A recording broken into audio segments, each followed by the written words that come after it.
welcome to Humanities Values. I have today Steve Ghikadis with us. And Steve, hi, Hey, how's it going? welcome. Thank you so Good. much. Yeah, really looking forward to this. I just quite like, in all honesty, like 5 hours ago, finished your book. And and because I ended up really wanted to read the whole thing and not just skimming it. And I was, and I'm going to read it again. Awesome. But your book is Humanism from the Heart, Building Bridges Beyond Belief. And can be found, of course, anywhere books can be purchased. But the book, just from the description there, Humanism from the Heart is a heartfelt exploration of what it means to build bridges of understanding in a world divided by conflicting beliefs. Through personal stories and candid reflections, you end up sharing transformative journey from struggling with religious apathy. I understand that, and growing resentment to embracing secular humanism, a philosophy rooted in empathy, reason, and meaningful connection. So, Steve, just briefly, you're, humanist officiant. So basically, you can get people hitched. Yeah, yeah, If I can anyone, do marriages, funerals, other meaningful life celebrations. Yeah. I think at one point I ended up going through the online Church of the Dude, Oh, nice. just for So fun like that. So you're a Dudist yeah, priest then. I am a Dudist priest. There we go. It Nice. is, it is just, be cool, man. Yeah. Yeah, yeah. Yeah. And so you hold a Bachelor of Arts in history and another in education. So obviously, a glutton for punishment. Yeah. And then, therefore, that allows you to teach in primary, junior, and intermediate grades. You were raised as a freethinker, which admittedly I am a little jealous of. Uh, but you've been married, which I keep glossing over. You mention it more than once in your book. You're married, your wife is a Christian, which I may have to end up asking that as well. Um, Certainly not one that says, "Oh my God, everything's got to be uproarious all the time." But it's always one that, having gone to a Bible college, the whole unequally yoked, thing comes immediately to mind. So yeah. So your wife Cindy, both of you believe in the importance of bridging the gap, of course, obviously, quite literally between believers and non-believers, and you have two kids, which, of course, being raised in an interfaith household, you're free to, basically they're free to choose whatever path they're wanting, which we will definitely, that's gonna be a topic we're gonna come back to a couple times. And you've served as an ambassador for Humanist Canada, lovely group, increasingly knowing a few people that are associated with that. Awesome. Recovering from religion, which is how I know you, and of course Sunday Assembly, which is also another organization that, um, yeah, it's kind of tangential. It's an interesting group. Yeah. So yeah, again, welcome.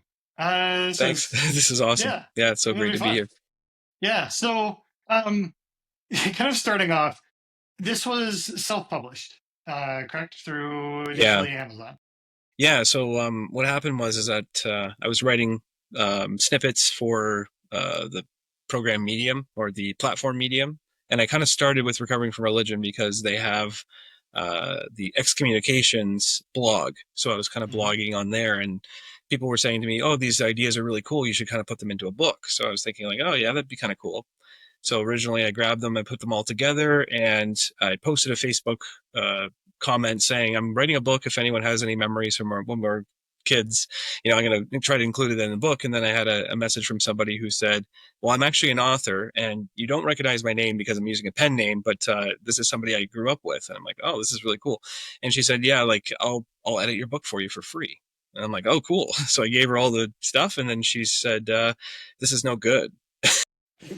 And it was kind of like a hit to the heart. I was like, what do you mean Yeah. it's no good, right? And she's like, well, like there's really cool ideas in here and it's really funny and really, charming, but there's no like big theme that sticks there and ties it all together.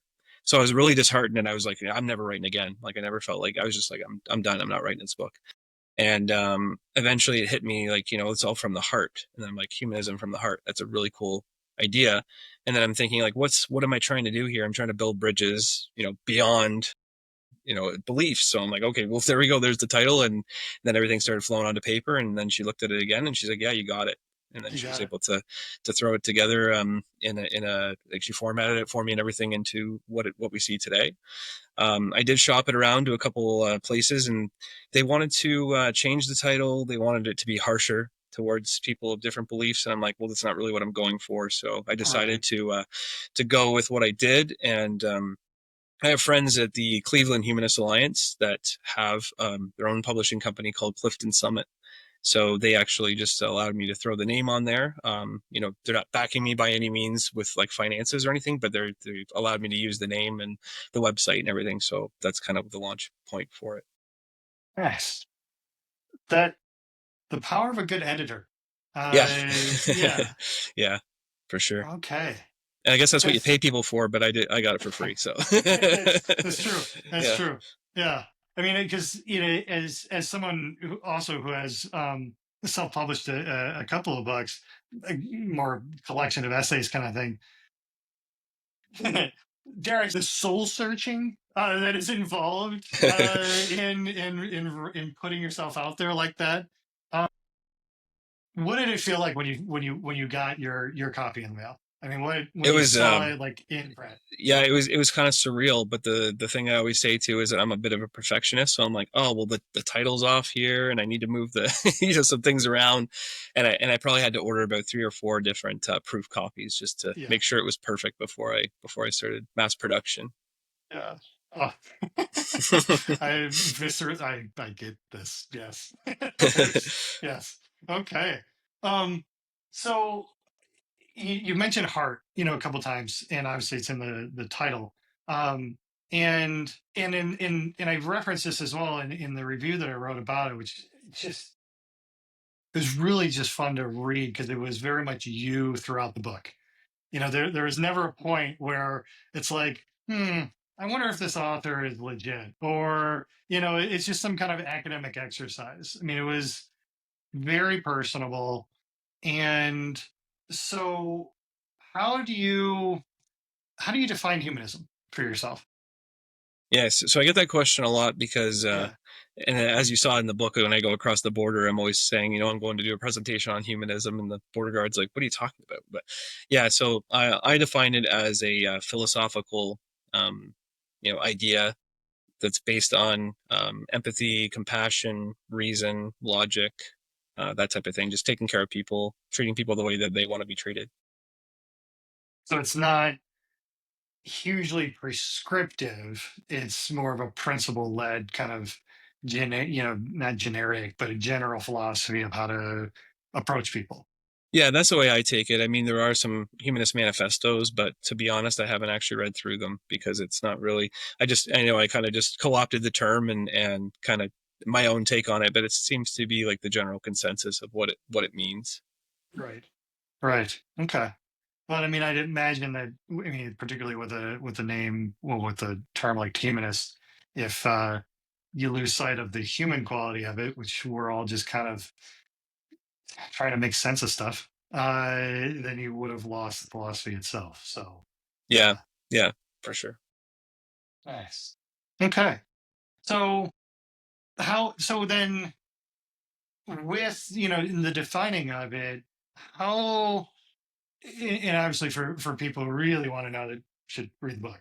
But you know, but I guess a little more specifically, like for you, you kind of said you co-opted it.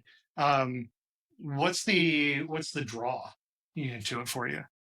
Yeah, so I guess the whole thing kind of started so I grew up as an apatheist, so I didn't care one way or another about religion. It wasn't a big part of our lives. I mean, I was baptized Anglican, but my mom never really pushed any beliefs on us or anything. Like, she allowed us to go to different churches and synagogues and mosques with our friends.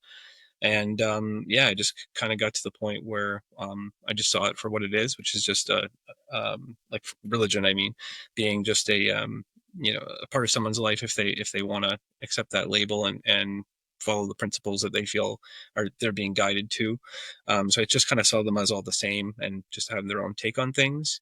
So I just kind of co-opted some ideas from different belief systems, or what I thought were co-opted from belief systems, but just kind of not realizing that I was a humanist all along. That's why I say it was kind of circular going back to humanism after, because then I went through kind of an angry atheist phase in my late early 20s, mid 20s, when I met my wife, because I was again an apatheist. So our wedding was actually pretty religious, but it was just kind of naturally that way because her family is religious. And then um, they happen to say during our wedding that they are so happy that she met someone who believes the exact same way that she does. So I was like, oh shoot, now I feel like a wolf in sheep's clothing, because I don't. So I'm like, I need to Yeah. kind of find a way to tell people who I am and whatever. So then I started getting kind of bitter because people were believing this thing about me that wasn't true. But it was kind of my own fault. So I was kind of more mad at myself than anybody else. So I kind of lashed out at people and started, ridiculing people and that type of thing for their beliefs. Mhm. And I was looking for ways to find cordial conversations, like find a way to have these cordial conversations. And I stumbled across Anthony Magnabosco, and he was doing the method called street epistemology, which is Oh yeah. having cordial conversations and asking questions in a Socratic way. And I reached out to him, and he really helped me a lot and guided me through kind of like the more harsher parts of what I was going through. And then at the same time, I also discovered Dale McGowan, because he wrote books on interfaith relationships and Mhm. parenting in an interfaith situation. So I reached out to both those guys. They helped me immensely, and then both of them actually contributed to my book, which is awesome. Yeah. I recognize the names. That's yes. It's interesting there around like particularly with atheism. It's it's so obvious the caricature of we're all just angry people upset that the world doesn't operate the way we want. The And so quite often, and I know I went through that phase leaving, Christianity at the time. It's like almost everybody seems to like you get through this. Like I'm really just pissed off right now, Yeah. for any number of reasons. It's and eventually it would seem that at least for those who are wanting to live a more healthy life, have to find some kind of reconciliation within themselves of how am I going to relate to the humanity that I have that manifested in these beliefs for a time, or or was believed upon me, for a time. Like Yeah. I need to figure that. I need to It's like figure out my your relationship to brain that. has to reconcile, where you came from and where you're going, kind of thing, right? Right. Yeah. Oh, where are you going? Yes. which brings up parenting and kids. We'll get to that in a second. There were, in speaking of where you perhaps where we were, lots of people in the book. Lots of personal stories, family, friends, people you encountered. A couple in particular that Ali comes to mind. Just sounds like somebody that really just had a really good time just sitting down with, and connecting. And so in one in particular was Anita, your mom. Yes. And how did you put it? Said she raised you to question, explore, think independently, grounding me in humanistic values. How did her raising you that way, which is totally opposite of my own experience, so how did that kind of inform? Well, one, how you even entered into being married, but then also being a dad. Yeah, so it's funny because I always say that she did it by accident, because she did. Like Okay. there was no book at the time on, the 9 best practices for raising freethinkers, which is, something that Dale McGowan put in his book Raising Freethinkers. Right. But basically, yeah, she just, allowed me to explore and allowed me to, question things. I was never told like, this is the way it is and that's the way it's going to be. I would say things like, I know, is God real? And my mom would be like, I don't know. What do you think? And I was like, what do I think? Right. And it just allowed me to have that freedom to explore. And you know what? Like if I came to the conclusion that I thought he did, she wouldn't love me any less. If I said no, I actually believe in multiple gods, again, she wouldn't love me any less. So I kind of took those principles and kind of applied it to my own outlook on parenting and relationships. Just doesn't have to be like romantic relationships, but friendships, anything, right? If someone comes up to me and says that they believe in 16-headed god blaka blaka, I'm like, okay, cool, as long as you're not Whatever harming it is. anybody else, and Yeah. and not pushing it on anybody else, that's fine. There's that what was it, the questioning and exploration, so often they're associated with research and science and so on, but, but really it's relationship. I mean, every single person is another facet of, oh, this is how you're showing up in the world. Yeah, It's like yeah. we're all in this humanly together, so Right. okay, I don't have to agree with it to be interested. Yeah, exactly. And like, sometimes you learn in school things like, the theory of evolution by natural selection. And then sometimes you get parents that go, oh, I don't really believe in that and blah, blah, blah. But, I didn't have parents that did that. I had parents that were like, oh, that's really cool that you learned about that. Can you tell me about it? And then I would explain it. And then it's kind of like, I'm thinking through it. And it's not like something I'm just hearing once and then poo-pooing off. I'm actually doing more investigation. Not that I'm at an age where I could do research or anything like that, but just talking it out loud and going through the ideas. And I'm like, yeah, this really does kind of make sense. But I mean, along the way too, you do other exploration. Like I explored the ancient alien theory, and I thought for a long time that, oh, that sounds kind of legit, because there's this tower that's made of material that they don't have on Earth and things like that. And then later on, as you get older, you can research into it and find out that it's kind of BS. Not But at the same quite. time, it's Yeah. yeah. But like it's exciting too when you find a new theory to look into or a new hypothesis to think into, and you're like, wow, this could be cool. It could be true. That type of thing. So I just kind of went through life like that, just exploring different things and, getting to its natural conclusion, moving on to something else. And I'm continually learning and, my mind is open. If someone wants to try and convince me of something, I'm open to it. I just don't see any evidence for supernatural. Right. Right. Well, it reminds me, the personal construct psychology, George Kelly, he coined, kind of looked at humanity as basically a living scientist. And we're constantly going, maybe, Yeah. you know, I think Is so. that blood? Let's Let me test taste it. it. Oh, yeah, Yeah, yeah. it's I'm gonna throw this out there and see whether or not it sticks, kind of thing. It's just like, yeah. And of course, science is a more disciplined, is a more formalized process of all that. But that sense of inquiry, that sense of challenge, that sense of like discovery, even when you end up going, okay, so this really wasn't anything. Yeah, yeah. So it's just part of the journey. Yeah. Yeah, and that's the coolest part too is the freedom to explore it, right? And like Neil deGrasse Tyson talks about how, kids always pull out the pots and pans and they're making a lot of noise, and it's like, don't stop them from doing that. It might be annoying. Go to the room or something like that, but they're exploring Yeah. different sounds and different things, right? It's all about science. So, yeah, it's Hmm. really cool. Nice. Okay. So in chapter 8, for those who are following along in their book Helm, you wrote that do your best to show your children that you don't have the answers to everything, and that we're having as a therapist working with a lot of parents, that is always a pressure to have an answer, to show up and be the authority, kind of thing.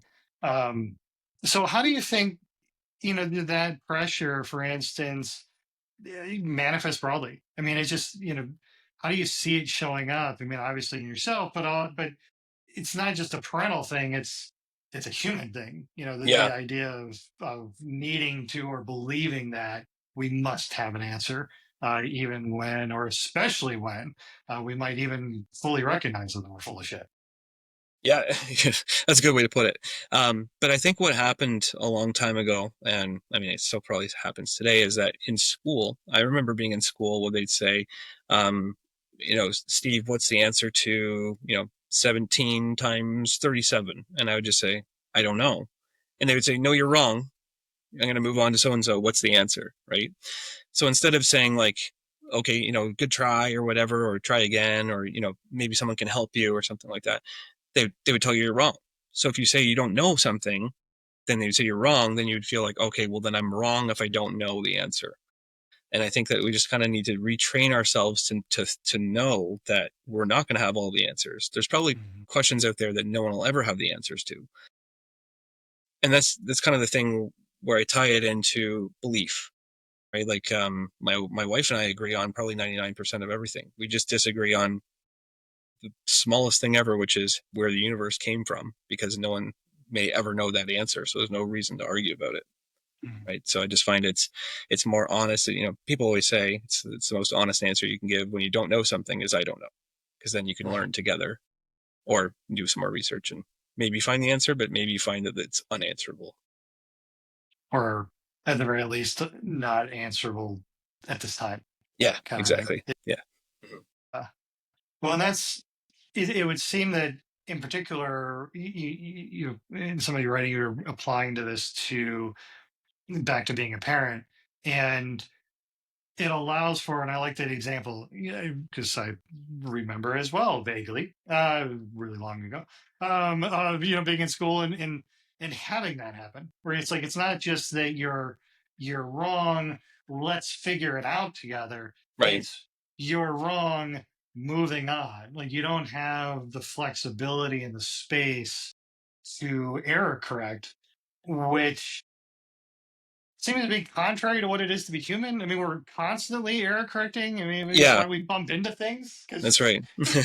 our sense of where our space wasn't quite true, and so we're like, oh shoot, Yeah. okay, Yeah. blame the And table. this, that science is all about error and correction, right? So All right, yeah.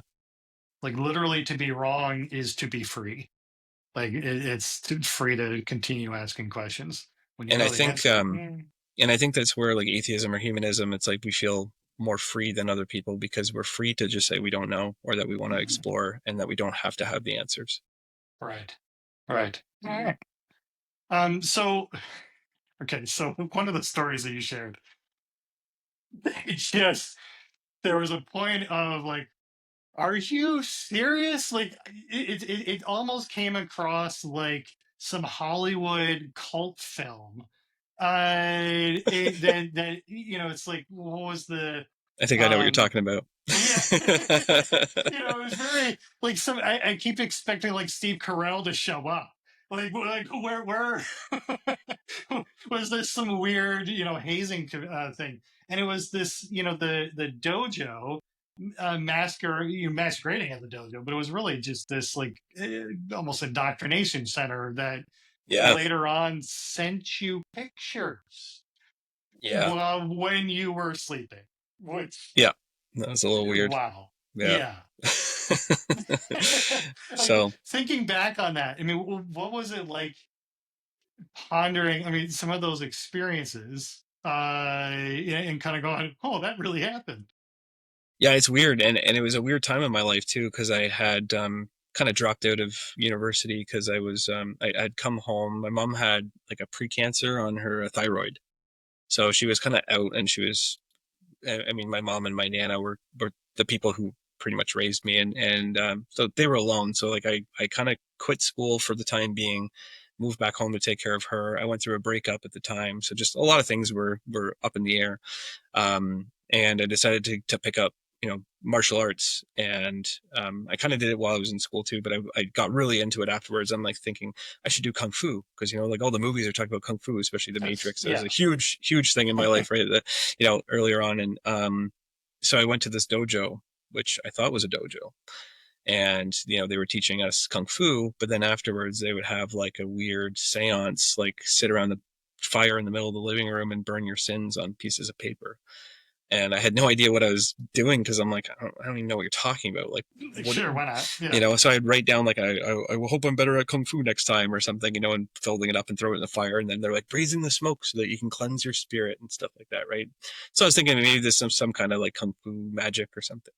And so I ended up signing up for the camp that they had running, and they had this giant square in the center of this backwoods area, and they had all these rocks, and they were every day they'd make us bring these rocks and drop them on this square, and they said, well, we're building a temple for when Jesus comes back, and he's coming to this location, and we're going to be his disciples, and we're going to be fighting the good fight for him.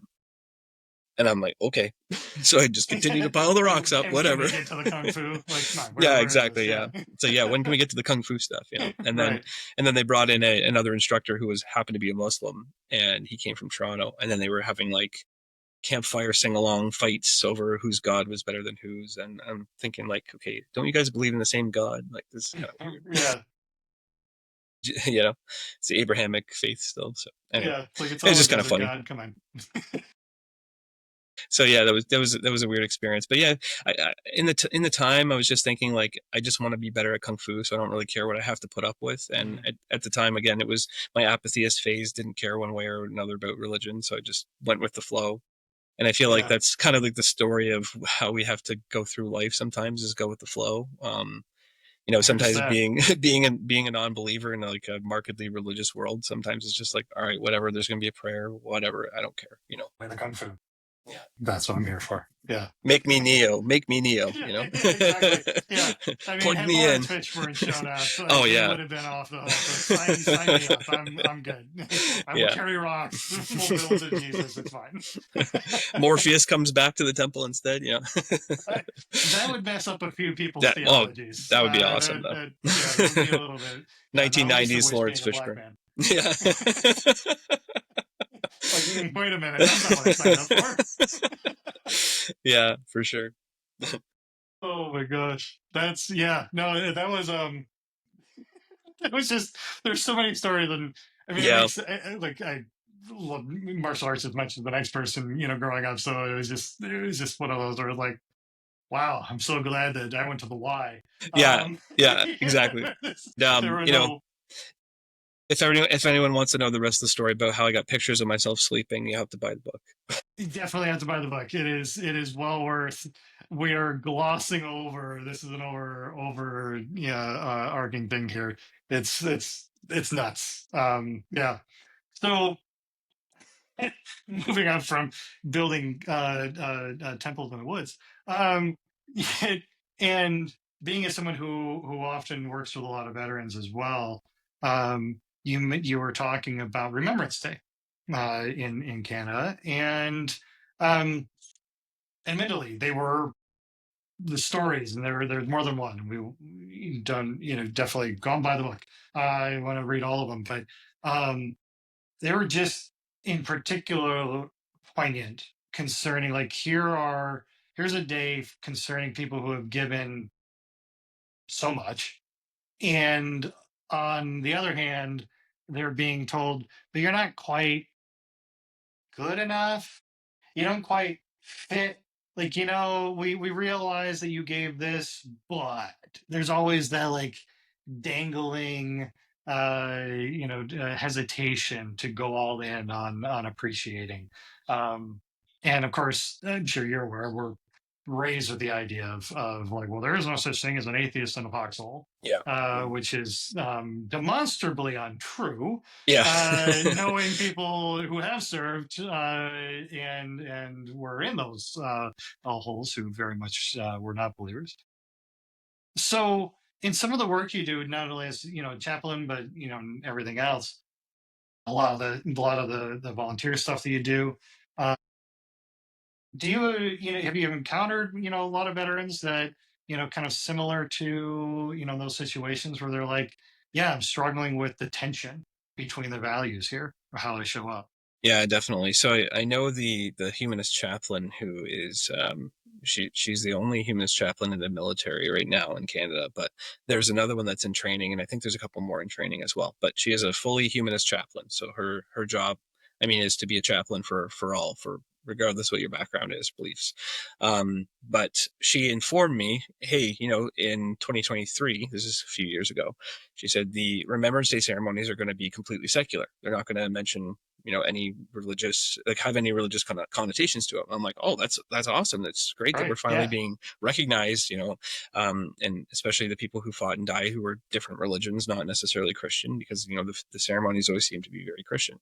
And so I was like looking forward to it. I went to the Remembrance Day ceremony, and it was like the opposite. And the people that were running it were like, they're telling us that we can't talk about God. Well, we're going to talk about God, and we're going to do this, and we're going to, and it just became super over the top religious. And I could see a lot of people were really hurt and shocked by it. And even the people who are religious are like, okay, this is too much, like this is, we didn't really even notice it before, and this is now becoming way too much of an issue. And I've talked to a lot of people afterwards that were just said like, I'm not even going to bother coming next time, which is kind of a shame, because it's not about you. It's not about the people that are going. It's not about the people that are putting it on. It's about the people that died, Right. and that's kind of where I am upset and disheartened by the whole thing, where it's like, I just want to respect the people who did give that ultimate sacrifice. And a lot of people that also sacrificed and didn't die, were maimed or hurt, or even psychologically damaged by things that they've seen and done. And I just feel like all those people should be honored regardless of what their background and beliefs are. Right. And that's where that comes back to that. It- and I think that's what really struck me about the basically the through line of, because the book is not, it's like you don't get into a whole bunch of a philosophical treatise. It is just being human. Like, Yeah. come on. It's just, Yeah. can we just acknowledge that we are far more similar than we are different, and those similarities breed various differences, of course, in how we address issues of meaning and purpose. But it's still us. We're still all here together on this floating boat, figuring out what we're how we're going to answer those questions. And to artificially separate just seems, why. Yeah, it's the us versus them narrative that's been Mm, driven for so long, that we just need to try and break that. And you see it yeah. everywhere. You see it, I mean, it's Pride Month, right? So you get a lot of hate. Like you see people post things about Pride, and you see a lot of like laughing emojis or angry emojis. And I saw a really funny quote or comment that someone put, and they said, we're supposed to be the snowflakes, so it's with all the crying emojis. Right. So Yeah. yeah, Yeah. Oh no. In fact, he was and somebody out there is probably going to end up correcting me if I'm wrong here, but it was Bertrand Russell who's like, there was like, where he mentioned how there was two overriding principles that guided his philosophy, and one was a deep appreciation for not creating artificial boundaries between people, and a deep abiding appreciation for the suffering of others, and wanting to just be there yeah. with them. And I And I feel like just, he's speaking for us anyway. very much. Well, and as a former atheist philosopher, he would be Yeah, in many ways. So yeah, his history of Western philosophy is excellent, and very snarky at times. So yeah. Like it's his fun. Russell's teapot and everything. Yeah, Yes, yeah, just a bit. yeah, Yeah, yeah.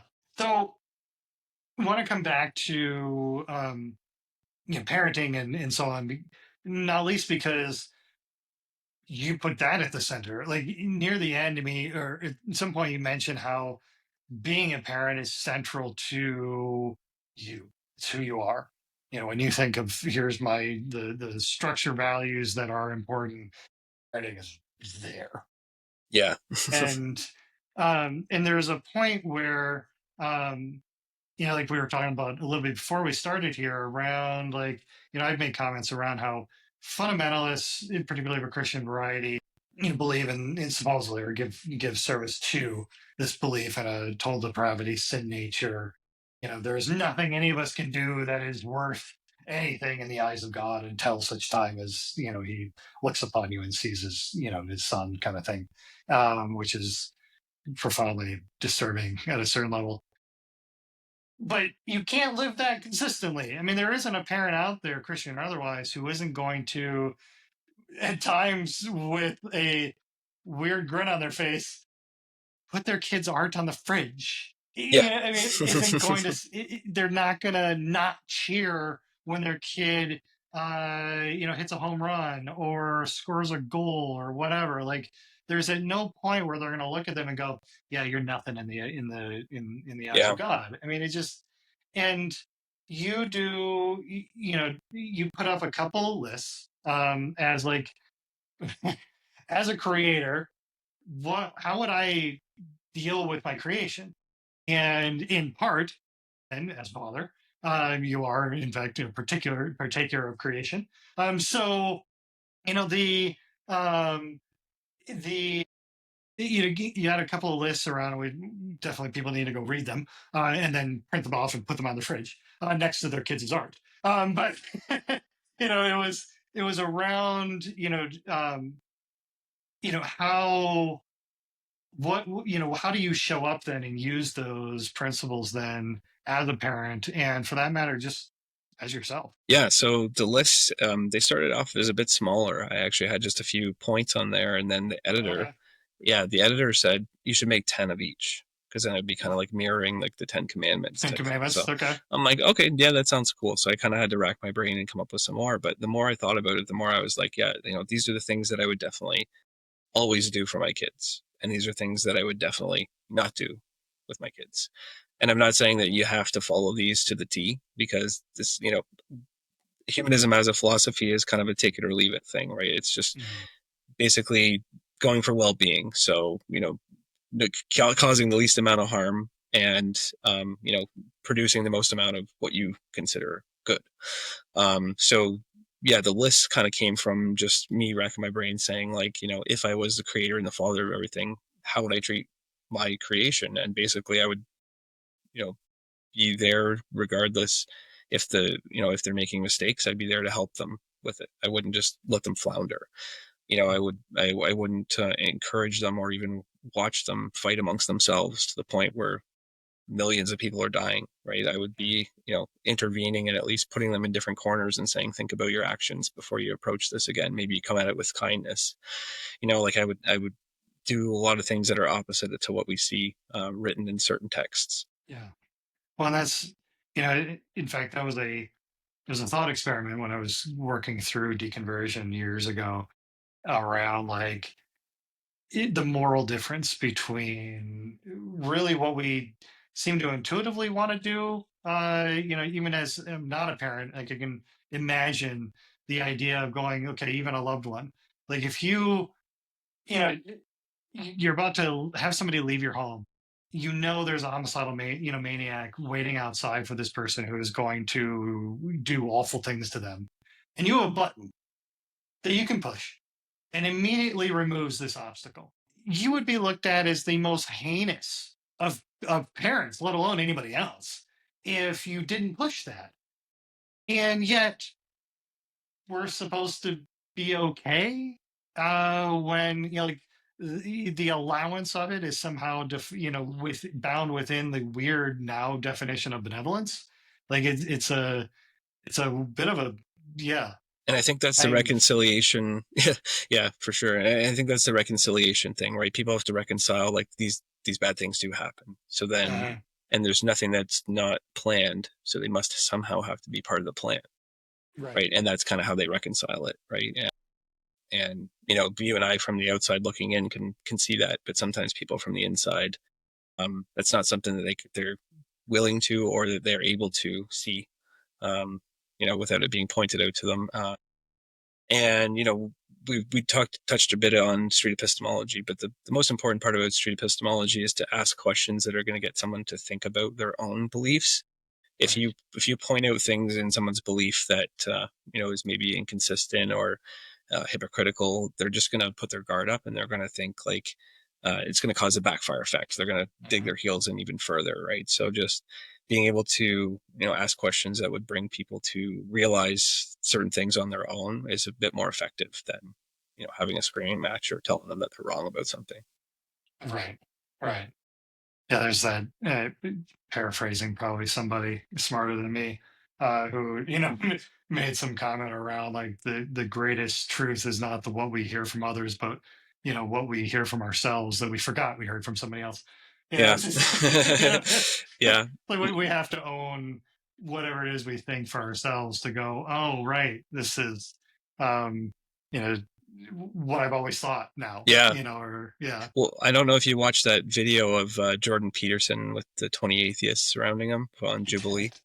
Like, you can tell that he is just spinning webs, and he has like a Mhm. definitional war on humanity where he's just like, he's gotten too far into the weeds where he just doesn't, he can't even recognize that he's like his own ideas and what he's saying, and it doesn't make Mhm. any sense. He can't even see that. And that's where it gets a little scary. Yeah, yeah, yeah. He in particular, there in had a situation earlier today. In fact, in an exchange online with somebody he used to respect. Is one of those where it's easy to go like you. All of us are prone to buying into our own BS, like especially when we've got a crowd that goes, "Oh, you've got it." And I mean, it's really like I know of very few people who, over the years, have had success and still been able to hold to their principles. It is so difficult. In fact, it was a issue with in one of the Tom Clancy books where Jack Ryan ascends to the presidency at one point, and he's looking around, and at one point he there are all these new people that came into Congress, and he's like, these people used to be down to earth and egoless and so on. Like, what happened? And one of his friends was like, well, you need to get rid of congressional aides. Is like if you have people who wander around telling you you're amazing, it doesn't matter how humble you may start, Yeah. eventually you're going to start buying your own press. Yeah, for sure. And that is not a healthy place to be. Well, apparently, John F. Kennedy said that if one person had objected to him, doing the Bay of Pigs, then he would have canceled the operation. So, Right. if you're surrounded by yes people, and what you really need is someone to actually say, sir, this is the way I think it should go, Mhm. um, and be open to that. I think that's where people are going to have success. Is you listen to other people and you understand that you're not going to have the answers for everything, and you need to humble yourself a little bit sometimes and understand that other people have maybe a piece of the puzzle that you don't have. Mhm. Well, and there's it would seem that the kernel of radicalization, regardless of what form it takes. It could be Yeah, religious, political, everything from the, deeply religious of a dualist to a mystic. I mean, yeah, I know of very strong, egoistic, mystical believers out there, but the through line through all of it is that kind of I get it. I don't have to question anymore. There's that lacking of epistemic humility, quite often through, well, particularly coming back to Peterson, defining words in a way that nobody else does anymore. right. It's like these are pet ideas for you, and It just makes his and points moot because he's right, not even talking about what he actually thinks that he's talking about, and then yeah, everyone can see it.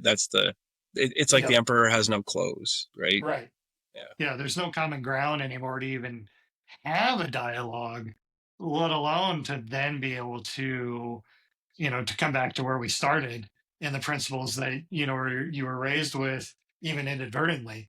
yeah, But to question and to inquire and be okay with being wrong. yeah, exactly.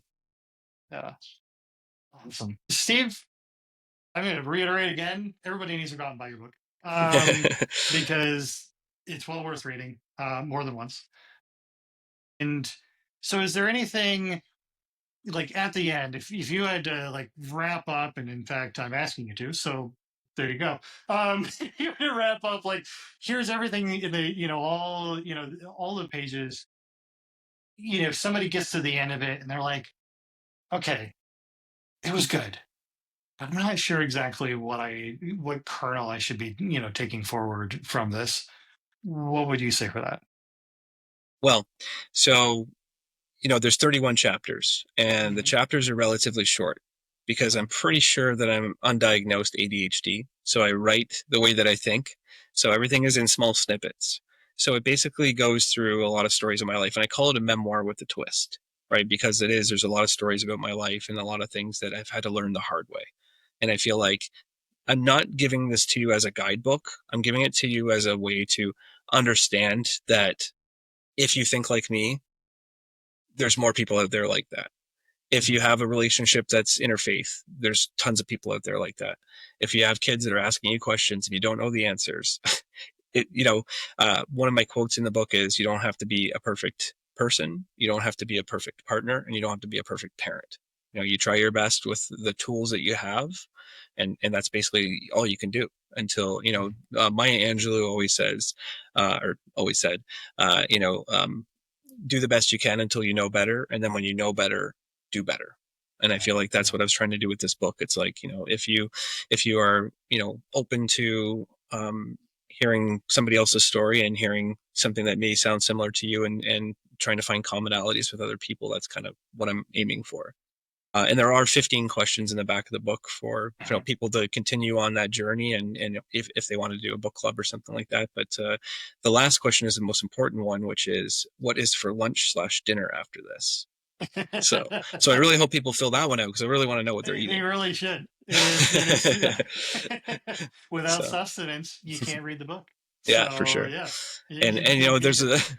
and there's a glossary of terms as well, right? So people who are reading through and go, oh, what the heck does that word mean? You can flip to the back and you can see. And there's a lot of helpful resources in the back there. I include Recovering from Religion, and Anthony Magnabosco, Dale McGowan, David Fitzgerald, another person who helped contribute to the book. And just it's been a journey. It's been a great time. I'm thinking about a sequel. The sequel is actually going to be called Humanism at Hand: Practical Principles for Peaceful Partnerships.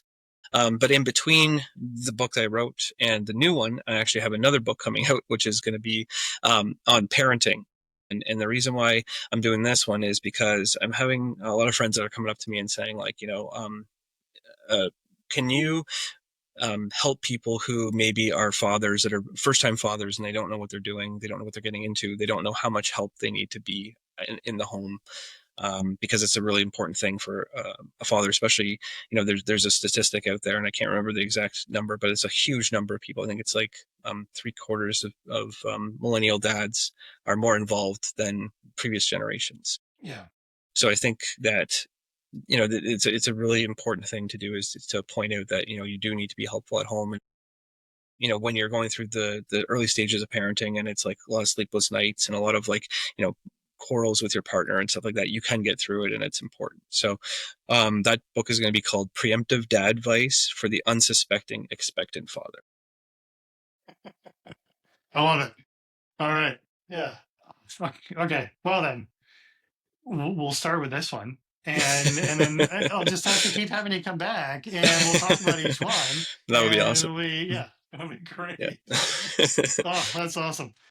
Thank you for showing up. Anybody watching, listening, I will definitely have the links. It can be found, Amazon, digital, physical copy. If you're in Canada, it's a small place, so stop by and say hi, Yeah, and get a signed copy. for sure. But And I am but going to yeah, be at NanoCon this year in Nashville. nice. Um, Oh, that's right. yeah, yeah. Yeah, So yeah, and David and I will be there together. So it's gonna yeah. be We're, really we're awesome. actually, I think we're roommates. Yeah, Yeah. we are So roommates. Yeah, so it's gonna be yeah, it's gonna be awesome. Yeah. So definitely. yeah, Oh, so if good you're if times. you're if you're going to NanoCon, look for the two of us. And Mhm. yeah, awesome. It'll be good. It'll be Hmm. good. Again, thank you for coming on. Thank you for writing it. And we'll do this again. Yeah, thanks so much for all your support and for having me on. It's been awesome. All right, take care.